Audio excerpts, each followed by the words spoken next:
The Dust Bowl started in the 1930s and lasted for 5 years. A drought hit the southwestern plains, causing huge dust storms to cross the area. 100 million acres of good farmland turned into wasteland.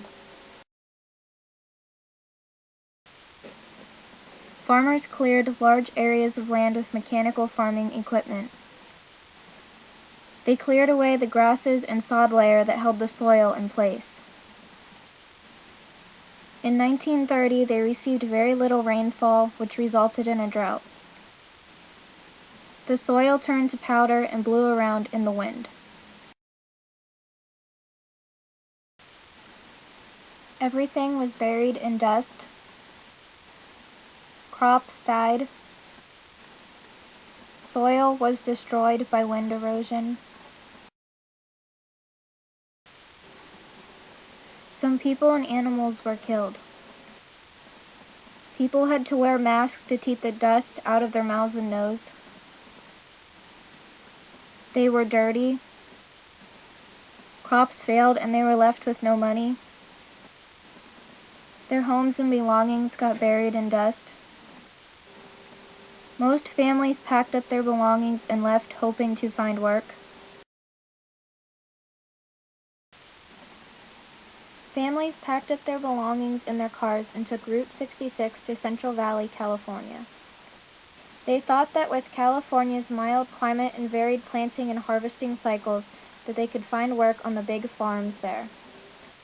These migrants were known as Okies because 20% of them came from Oklahoma. California was struggling from the Depression itself. Many native Californians discriminated against the migrant workers. Many of the migrant families were turned away at the border and they couldn't even get into California. The ones who made it inside found that work was hard to find.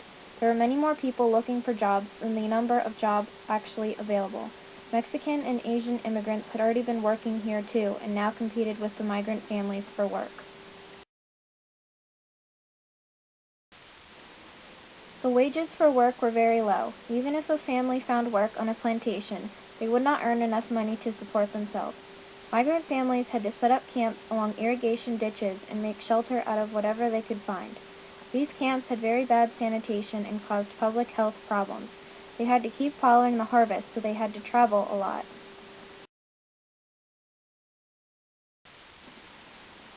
The Farming Security Administration opened labor camps starting in 1937.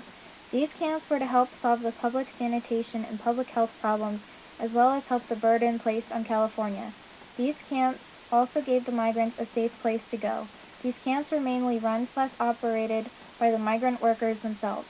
President Roosevelt had the Civilian Conservation Corps plant more than 200 million trees from Canada to Texas to help break the wind and hold the soil in place. In 1937, the federal government paid Dust Bowl families $1 an acre to use a new farming technique to preserve the oil.